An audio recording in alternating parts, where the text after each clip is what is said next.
আমি তুলবো না, ধনে পাতাগুলো পাড়াবে। ধরে কথা বলে মাসি আমি একটা তুলবো আমি জানাবো।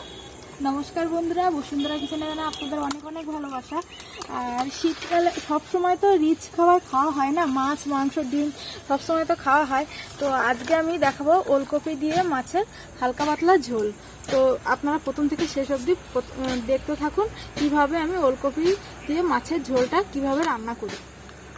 এবং ওলকপিটা তুলতে এসে একদম পুরো টাটকা ওলকপি, মানে নতুন, এগুলো একদম মানে সবে সবে উঠছে ওলকপিগুলো। তো বন্ধুরা, এখানে আমার কটা ধনে পাতাও লাগবে মাছের ঝোলটার জন্য, তো আমি কটা ধনে পাতা নিয়ে নিচ্ছি এখান দিয়ে।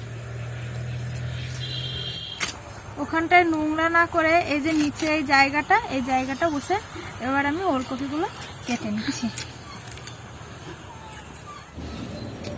তো মাছটাতে আমি এবার নুন হলুদ মাখিয়ে দিচ্ছি।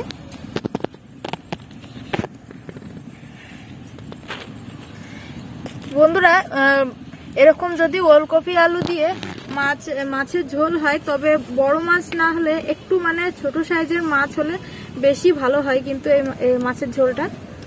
তা আমি এখানে খুব বেশি না, মানে অল্প মাছ নিয়ে নিয়েছি, আর মাছটা খুব বড়ও না।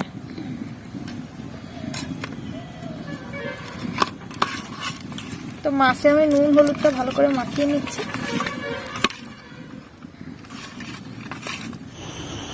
এখানে এই যে কটা শুকনো লঙ্কা আর একটুখানি তেজপাতা কড়াই দিয়ে দিচ্ছি, ভালো করে নেড়ে নেব। আর কড়াইয়ে তার আগে আমি একটুখানি নুন দিয়ে দিয়েছিলাম, যাতে আর কি মানে লঙ্কাটা ভাজলে লঙ্কাটা শক্ত থাকে। তো এর মধ্যে এবার আমি দিয়ে দিচ্ছি পরিমাণ মতন জিরে,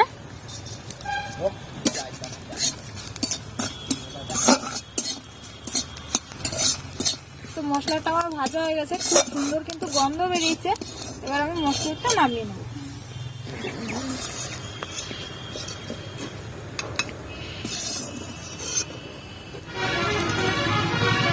এবার আমি মাছগুলো ভেজে নেব।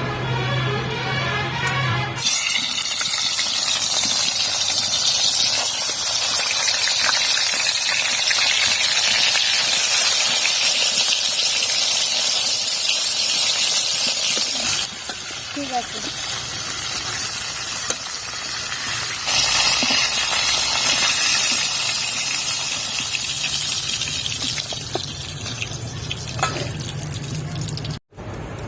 এর মধ্যে আমি আর একটু সামান্য তেল দিয়ে দিচ্ছি।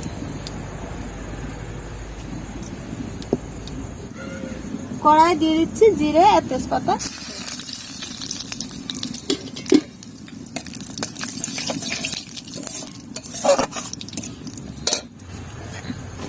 এরপরে দিয়ে দিচ্ছি ওলকপি আর আলুগুলো।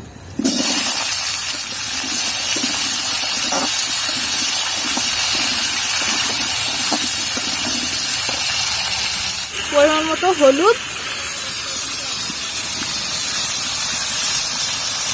দিয়ে দিচ্ছি, পরিমাণ মতো লবণ।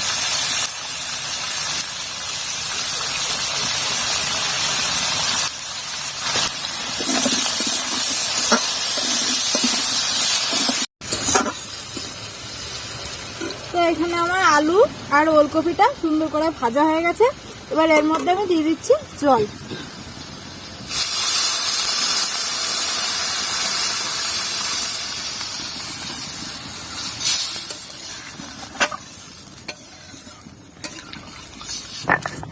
বন্ধুরা, এখানে ভাজা মশলাটা আমি বেটে নিচ্ছি।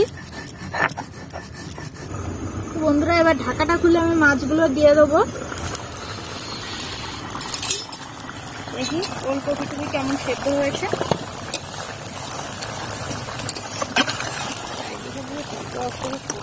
দেখুন পুরো সেদ্ধ হয়ে গেছে। তো এর মধ্যে আমি মাছগুলো দিয়ে দেবো।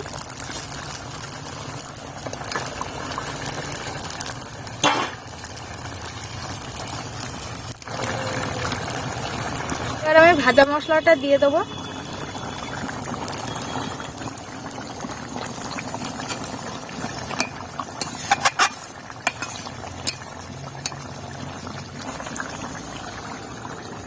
আর এই এর উপর দিয়ে এই ধনে পাতাগুলো আমি ছিঁড়ে উপর দিয়ে দেবো।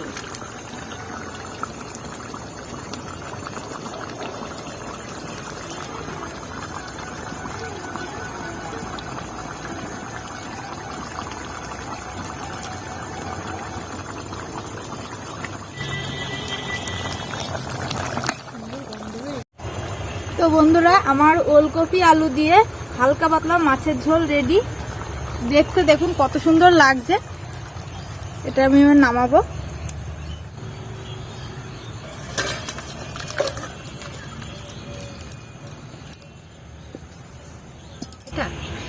যেটা দিবা দিবা সব ফল। এইটা এখন হাতির পেটে যাবে। ওলকপি দেবো না, আমি ওলকপি খাই না। হাতি তো আলু খায়।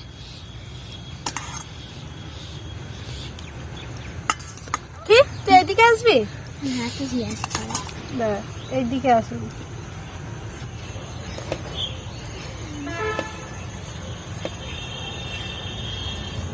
ঋতুকে আখিকে এই সাইডে দে, আখি আমার থেকে খাবে। ওর তো বাঙাল বাড়ির ভাত খেলে ঝাল লাগে। কেমন ঝাল লাগবে বলতো? ঝাল লাগছে? ঝাল লাগছে?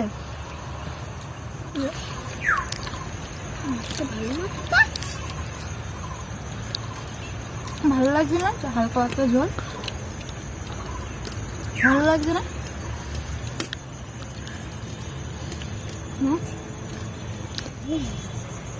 তো বন্ধুরা, এই হালকা পাতলা ঝোল মাছের ঝোল কিন্তু খেতে কিন্তু খুব সুন্দর লাগছে। আর আমি যেভাবে রান্না করলাম আপনারা অবশ্যই বাড়িতে একবার এইভাবে ট্রাই করতে পারেন। আশা করছি আপনাদেরও খুবই ভালো লাগবে এরকম হালকা পাতলা ঝোল। আর এখন ওলকপি সিজন, ওলকপি শীতকালে তো ওলকপি প্রায় সময় বাড়িতে রান্না হয়। তো এইভাবে একবার হালকা পাতলা ঝোল খেয়ে দেখুন। তো আশা করছি আপনাদের ভালোই লাগবে। আর দেখা হচ্ছে পরবর্তী কোনো নতুন রেসিপি নিয়ে। আর এই রেসিপিটা যদি আপনাদের ভালো লাগে তাহলে অবশ্যই লাইক করবেন, কমেন্ট করবেন এবং চ্যানেলটিকে অবশ্যই সাবস্ক্রাইব করবেন।